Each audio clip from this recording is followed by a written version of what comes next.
नमस्कार। आज हम चर्चा करने वाले हैं जियोमेट्री पे। आज का हमारा जो टॉपिक है वो रहेगा जियोमेट्री। ठीक है। होता क्या है कि लगभग सभी कॉम्पिटिटिव एग्जाम्स के अंदर जियोमेट्री से क्वेश्चन पुटअप कर ही लिया जाता है। जियोमेट्री से जो क्वेश्चन है वो दो टाइप से पुटअप किया जाता है। एक तो त्रिभुज से किया जाता है जिसको हमें ट्राइंगल बोलते हैं, और दूसरा जो क्वेश्चन आता है वो आपका वृत्त से आता है, यानी सर्कल से। क्लियर है। ज्योमेट्री के अंदर दो टाइप से क्वेश्चन पूछे जाते हैं, एक आपका ट्राइंगल से आता है जबकि दूसरा क्वेश्चन आपका सर्कल से पूछा जाता है। क्लियर है। तो आज हम सर्कल के बारे में इस वीडियो के अंदर चर्चा करने वाले हैं। ट्राइंगल पे आपको वीडियो बहुत ही जल्द अवेलेबल हो जाएगा। ठीक है। तो हम बात करते हैं सर्कल की। होता क्या है, जैसे ये कोई आकृति है और ये इसका एक मध्य बिंदु है। ठीक है। ये जो मध्य बिंदु इसको हमेशा ओ से लिखा जाता है। इंग्लिश के अल्फाबेट ओ के द्वारा इस मध्य बिंदु को लिखा जाता है। अब ये आकृति जो बन गई, इस आकृति को हम कहते हैं वृत्त। क्या कहते हैं? वृत्त, यानी सर्कल। ठीक है। जब ये आकृति बन गई, इस आकृति को हम कहते हैं वृत्त यानी सर्कल। ये जो मध्य बिंदु था, बीच का सेंटर पॉइंट जो था, जिसको हमने ओ लिखा था, इसको हम हिंदी में क्या कहते हैं? इसको हम कहते हैं केंद्र बिंदु, यानी केंद्र। क्या कहते हैं? केंद्र कहते हैं। ये क्या कहलाती है? ये जो बाहर की साइड है ये आपकी कहलाती है परिधि। क्या कहलाती है? परिधि कहलाती है। क्लियर है।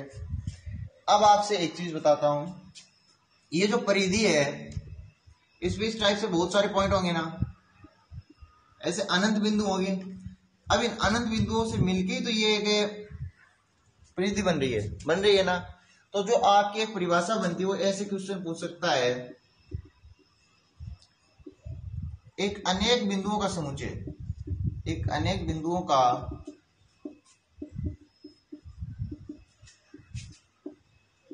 समुच्चय, अनेक बिंदुओं का समुच्चय, समुच्चय यानी सेट से।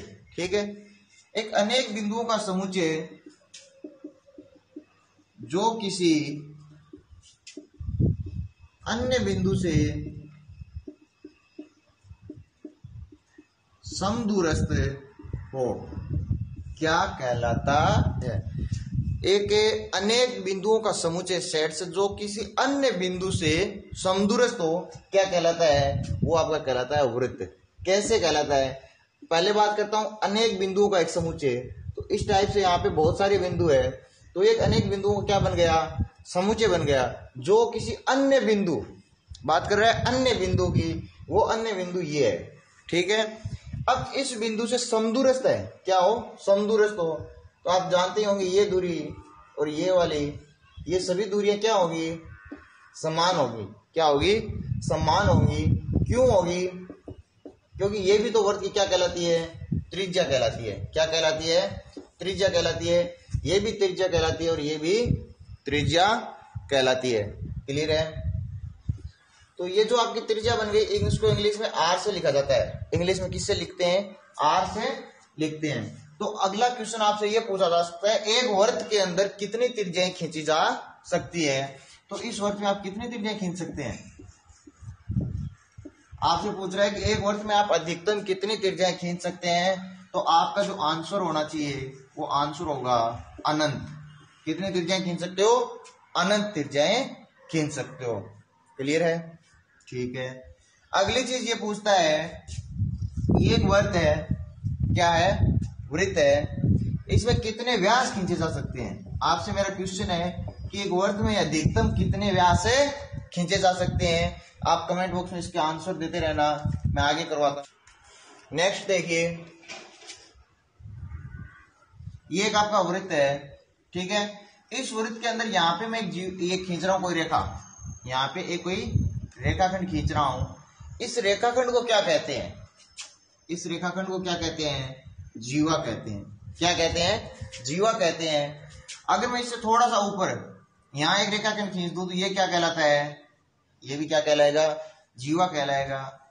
ये रेखाखंड भी क्या कहलाएगा? जीवा कहलाता है। यानी वृत्त की परिधि पर स्थित किन्हीं दो बिंदुओं को मिलाने वाला रेखाखंड। ये वृत्त है, इसकी परिधि पर कोई भी दो बिंदु हो, जैसे ये दो बिंदु है, इन दोनों बिंदुओं को मिलाने वाला रेखाखंड भी क्या कहलाएगा?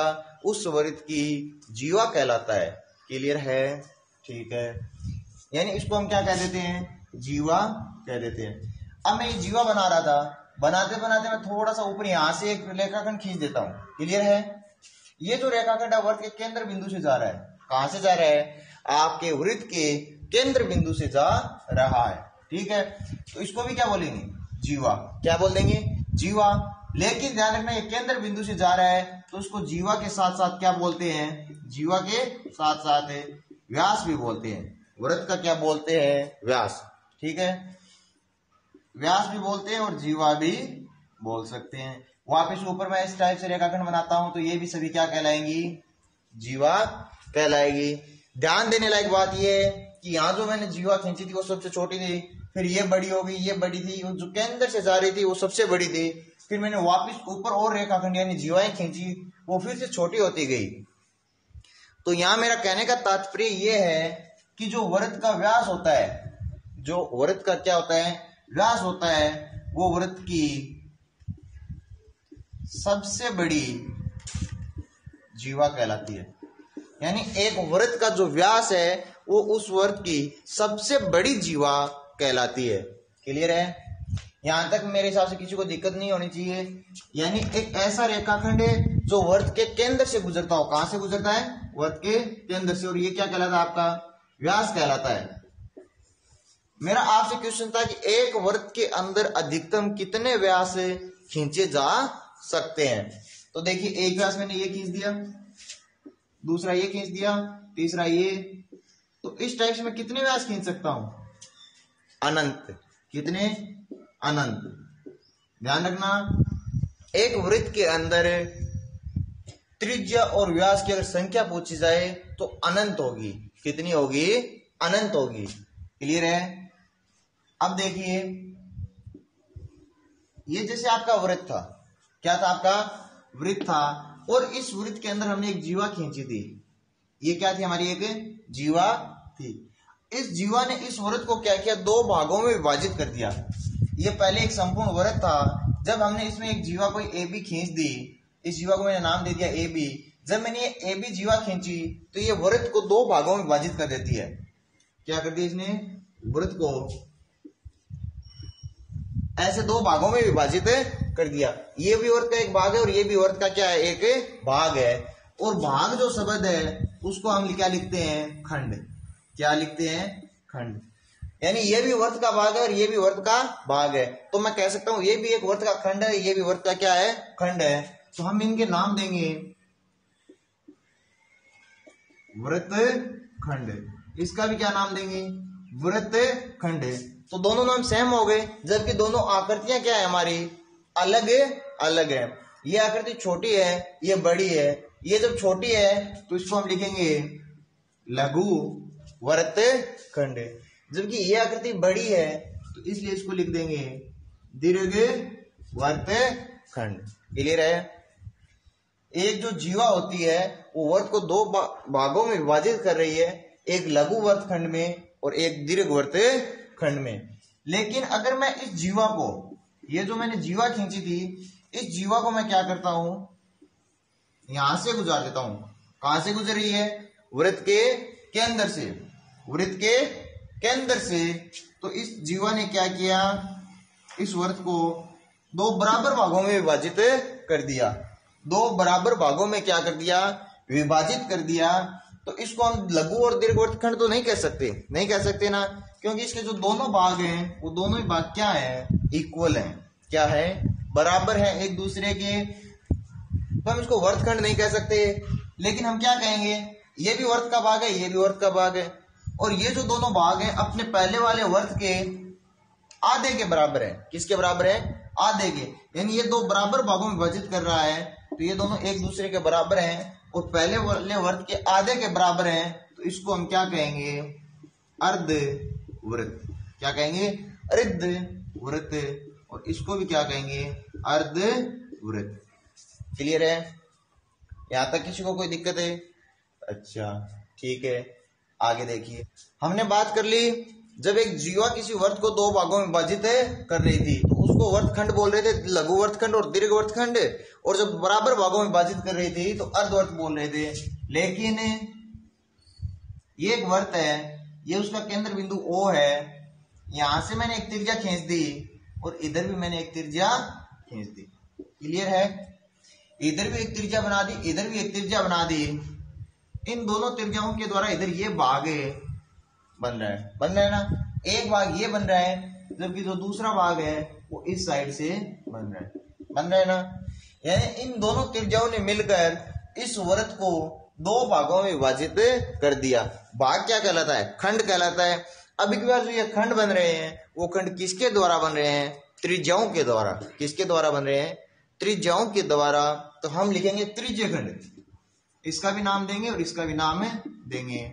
हम लिखेंगे त्रिज्य खंड, इसको भी लिखेंगे त्रिज्य खंड। क्लियर है? दोनों नाम सेम हो गए, जबकि दोनों आकृतियां क्या है? अलग है। ये क्या है? त्रिज्य खंड छोटा है तो इसको लिखेंगे लघु त्रिज्य खंड, जबकि ये आकृति आपकी बड़ी है, इसको लिखेंगे हम दीर्घ त्रिज्य खंड। अगर ये वाला कोण थीटा है, कितना है? थीटा है, तो ये पूरा जो कोण है वो 360 डिग्री का होता है। तो अगर लघु त्रिज्य खंड का कोण जो है वो थीटा है, कितना है? थीटा है, तो ये पूरा 360 होता है। तो दीर्घ वर्तखंड का कितना बचेगा? 360 माइनस थीटा। क्लियर है? अगर ये कोण थीटा है तो ये 360 माइनस थीटा बचेगा। यहां तक कोई दिक्कत है? ठीक है, आगे देखते हैं। अब बात करता हूं, ये आपका वृत्त था, ठीक है, इसमें हमने एक जीवा खींची थी, ठीक है, नाम दे दिया ए बी। तो ध्यान रखना ये तो होता है जीवा ए बी। लेकिन अगर इस चीज की बात की जाए तो ये कहलाता है आपका चाप ए बी, चाप ए बी। अब ये दो जीवाएं हैं, सॉरी ये एक जीवा है, ये जीवा क्या करती है? यहां पे कोण बना देती है।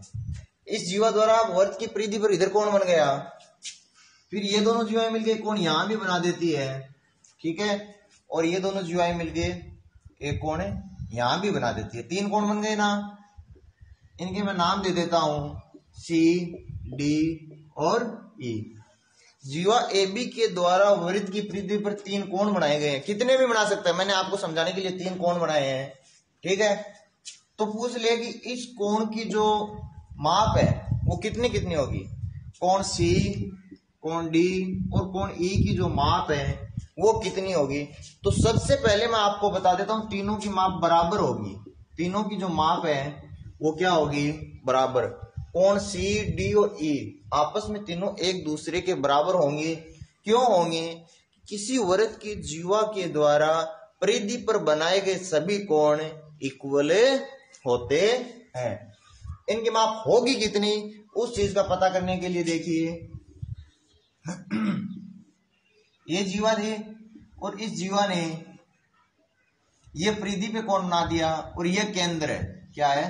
केंद्र है। तो अब देखना, अगर ये परिधि पर बना कोण थीटा है, परिधि पर बना कोण कितना है?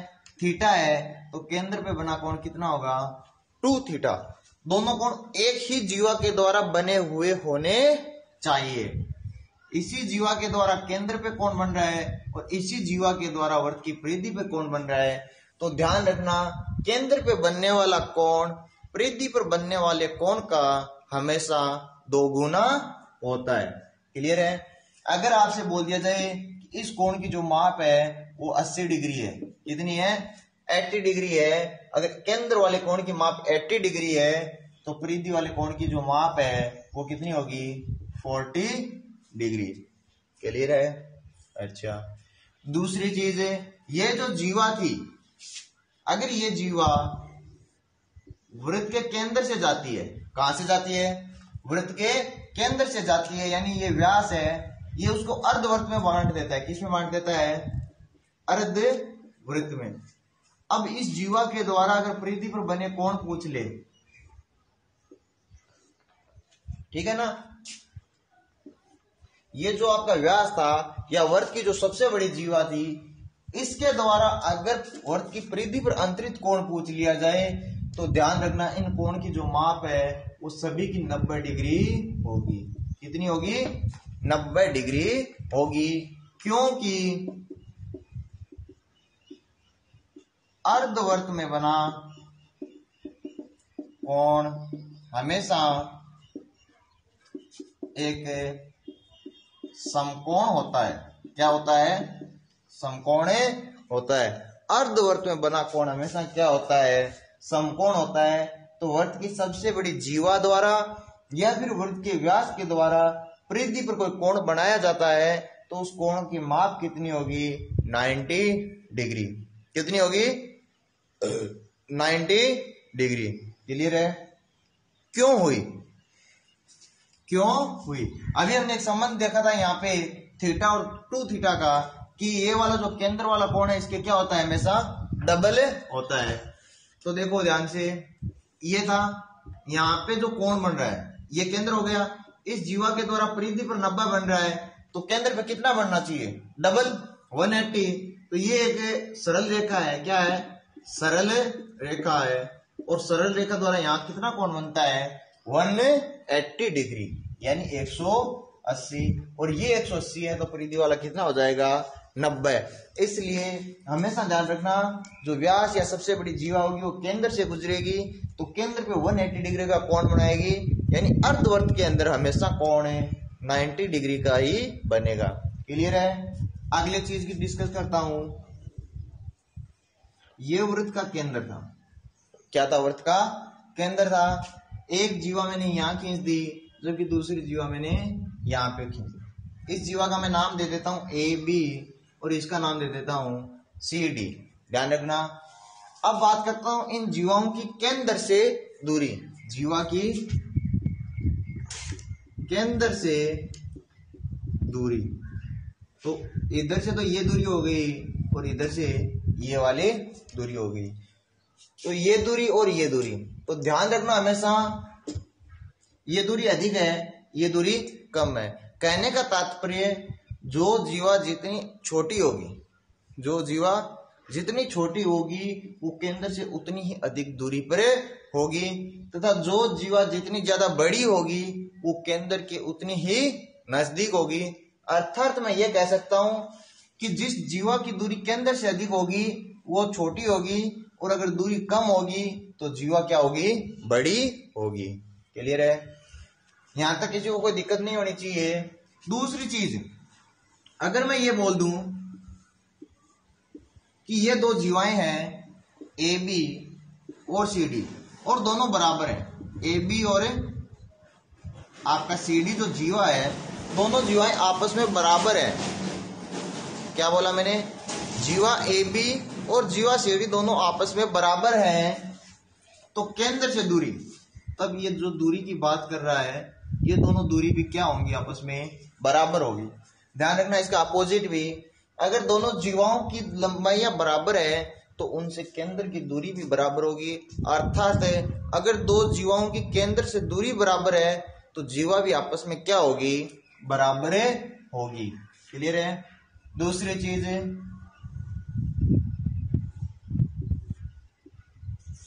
ये जो दो जीवाएं हैं दोनों आपस में बराबर हैं, दोनों जीवा आपस में क्या है? बराबर है, और दोनों ही जीवा केंद्र पे कोण बना रही है। क्या बना रही है? कोण बना रही है। तो इन कोण में क्या संबंध होगा? ध्यान रखना, दो जीवाएं हैं और दोनों जीवाएं आपकी आपस में बराबर दे रखी है, तो इन जीवाओं के द्वारा बने केंद्र पे कोण में आपस में क्या संबंध होगा? क्लियर है? तो अगर जीवा दोनों बराबर है, जीवा दोनों क्या है? बराबर है, यानी ये भुजा इस भुजा के क्या है? इक्वल है। ये त्रिज्या है, ये भी त्रिज्या है, ये भी त्रिज्या है और ये भी त्रिज्या है, तो दोनों त्रिभुज क्या हो गए? सर्वांगसम। दोनों त्रिभुज क्या हो गए? आपके सर्वांगसम है। और सर्वांगसम त्रिभुज में आप जानते हो कि समूह कोण क्या होते हैं? इक्वल होते हैं। तो ये वाला कोण इस कोण के क्या हो जाएगा? बराबर। क्लियर है? यहां तक मेरे हिसाब से किसी को कोई भी दिक्कत नहीं होनी चाहिए। फिर एक चीज और देखिए, आपसे क्वेश्चन ये पूछ सकता है एक वृत्त की परिधि पर स्थित किसी बिंदु से कितनी स्पर्श रेखाएं खींची जा सकती है। ये एक वृत्त था, ये इसकी परिधि पर कोई एक बिंदु है, आपसे पूछ रहा है कि वृत्त की परिधि पर स्थित किसी बिंदु से कितनी स्पर्श रेखाएं खींची जा सकती है। स्पर्श रेखा क्लियर है। तो देखो एक स्पर्श रेखा मैंने ये खींच दी, ध्यान से देखना, स्पर्श रेखा है तो स्पर्श रेखा की तरीके से होनी चाहिए। ये बिंदु हो गए और ये हो गई आपकी स्पर्श रेखा। स्पर्श रेखा का मतलब टच होना चाहिए सिर्फ। अगर आप ऐसे मत खींच देना, ध्यान रखना, ये जब तक थी ये जीवा थी, क्या थी आपकी जीवा थी। अगर इसी जीवा को हम बाहर की साइड और बढ़ा देते हैं तो ये बन जाती है छेदन रेखा। क्या बन जाती है? छेदन रेखा। क्लियर है। मैं बात कर रहा था कि स्पर्श जो रेखा है वो बाह्य बिंदु परिधि पर स्थित एक बाह्य बिंदु से कितनी स्पर्श रेखाएं खींची जा सकती है। तो आप लोग बताइए कि इस बिंदु पे इससे ज्यादा कोई और पॉसिबल है स्पर्श रेखा खींचना? नहीं है। तो मेरा आंसर ये हो गया कि वृत्त की परिधि पर स्थित बाह्य बिंदु से केवल और केवल एक ही स्पर्श रेखा खींची जा सकती है। अगला क्वेश्चन ये है कि किसी वृत्त के बाह्य बिंदु से, किसी वृत्त के बाह्य बिंदु से, यानी ये आपका कोई वृत्त है और बाह्य बिंदु ये हो गया कोई P। क्लियर है। इस बाह्य बिंदु से इस वृत्त पर कितनी स्पर्श रेखाएं खींची जा सकती है? 1, 2, अनंत या फिर 8, कितनी स्पर्श रेखाएं खींची जा सकती है? तो ध्यान से देखना, इस बिंदु से मैं एक स्पर्श रेखा तो इधर खींच रहा हूं, खींच दिया, दूसरी स्पर्श रेखा मैं इधर खींच रहा हूं। आप बताइए कि इसके अलावा क्या मैं कोई और स्पर्श रेखा खींच सकता हूं? एक PA और एक PB स्पर्श रेखा तो मैंने खींच दी, क्या इन दो स्पर्श रेखाओं के अलावा मैं कोई और स्पर्श रेखा खींच सकता हूं? नहीं ना। तो ध्यान रखना, किसी वृत्त के बाह्य बिंदु से हम उस वृत्त पर केवल और केवल 2 स्पर्श रेखाएं खींच सकते हैं। क्लियर है। यहां तक मेरे हिसाब से किसी को कोई दिक्कत नहीं होनी चाहिए। इसका सेकंड जो पार्ट है सर्कल का ही, वो आपको अगले वीडियो में मिल जाएगा, क्योंकि वीडियो काफी लंबा होता जा रहा है। ठीक है, तो इसको कंप्लीट देखना। अगला पार्ट आपको बहुत ही जल्द इसी चैनल पे मिलने वाला है। ठीक है, अगर चैनल पे नए हो तो चैनल को सब्सक्राइब कर देना, वीडियो को लाइक और अपने दोस्तों के साथ शेयर करना। धन्यवाद। जय हिंद।